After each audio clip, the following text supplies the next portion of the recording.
lost my brother was the day I promised to live a life worthy of his sacrifice. I swore to honor, remember, and educate everyone I came into contact with about my brother. So today, I'm here fulfilling that promise. My brother, Corporal Thomas L. Hilbert, was killed in action on September 7, 2007, in Mosul, Iraq. He was 20 years old.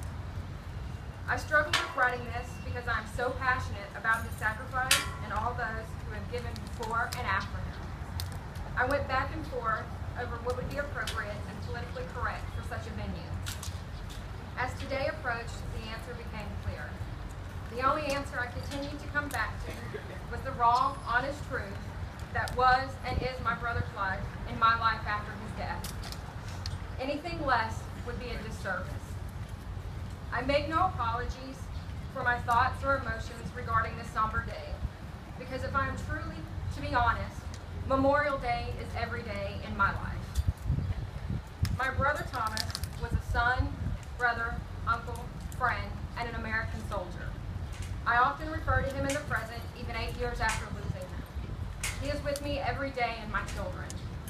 I worry about when the memories will fade, but I am often reassured by my children that that won't happen. 3 of my children had been born when he was alive, but all 5 have taken my memories and turned them into theirs. His legacy lives on through us. If you had asked my youngest daughter 2 years ago if she knew him, she would say yes, and I miss him dearly. She hadn't been born yet when he was killed. Thomas was a big town kid from a small town. Before he was born, he was meant for big things. He struggled at school because he lived life bigger than most could tolerate. When he did something, he did it big.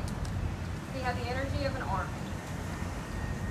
At the age of 4, he was suspended from pre-K because his ADHD was out of control. He would even tell our grandmother, "I want to be good, but my brain won't let me." His ADHD made school a struggle for him because he couldn't sit still and not talk. Everyone was his friend. If you ever asked him if it was his fault or if it was a disability, he'd say, "No, it's just who I am, deal with it." We looked at it as an asset. Looking back, I'd have to agree. He feared nothing, even from an early age. Thomas smiled all the time. He gave the biggest, warmest hugs you could ever imagine. That's what I miss most about my brother. He was very sincere when he would give out his hugs. As laid back as he was, he still had a temper when pushed. Many who are in the audience that know me will say Billy Joe is one hard-headed woman. To them, I say you should have met my brother. He never tolerated the underdog being picked on. Often, when he did get in trouble, it was because he was standing up for someone who couldn't or wouldn't stand up for themselves. We knew he would have a life of service as a child, as he was always giving away his allowance to someone else who didn't have the same financial means as us. When he became a teen, he talked of leaving that small town that we grew up in. I had already left and experienced things that he had only dreamt of. As was his Thomas style, he came home 2 weeks before graduating high school saying he may not graduate. As this was a huge issue for his dad hadn't gotten the high school diploma, so it was very important that Thomas broke that cycle. That day, he entered the house so nonchalantly, saying he may not walk across the stage because he had not turned in several assignments. I, being the exact opposite of him, normally would have fussed at him about the dilemma he had put himself in. This time, though, I laughed because I knew it was his way of doing things and he would be okay. I did not, however, expect him to leave for boot camp 3 months later. I normally fussed at him for his choices.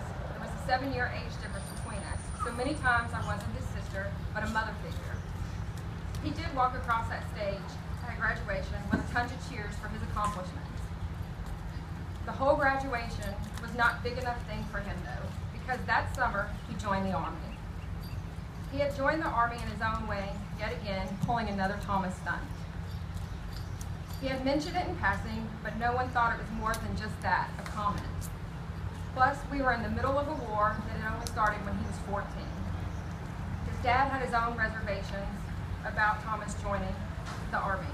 My stepdad was just young enough to go to Vietnam, but remembered how the veterans were treated when they returned home. He didn't want that for his son. Thomas was also the only son, the only boy in the line of Gilberts to carry on the name. There were no first, second, or third cousins. It was only him. I worried because I grew up with my own father serving in the Army and in the First Gulf War.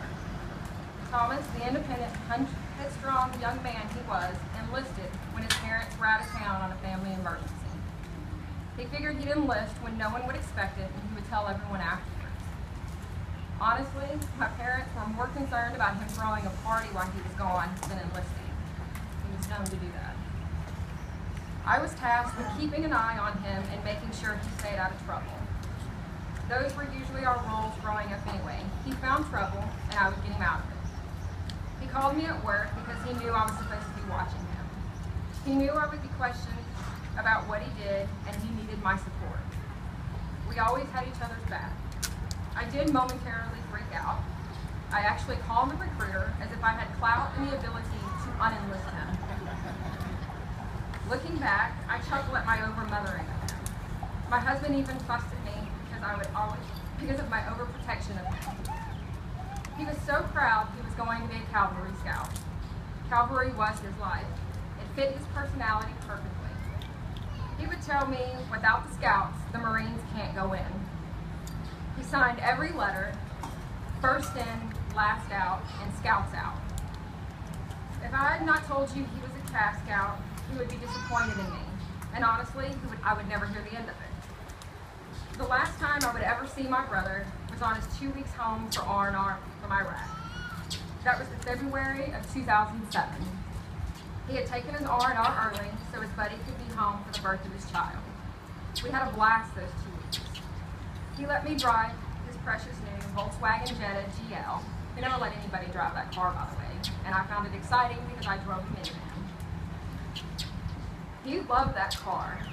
He had several upgrades done to it so he could race it. He would bring my kids places to hang out, and it also helped that my nieces, when with him, would help him get dates.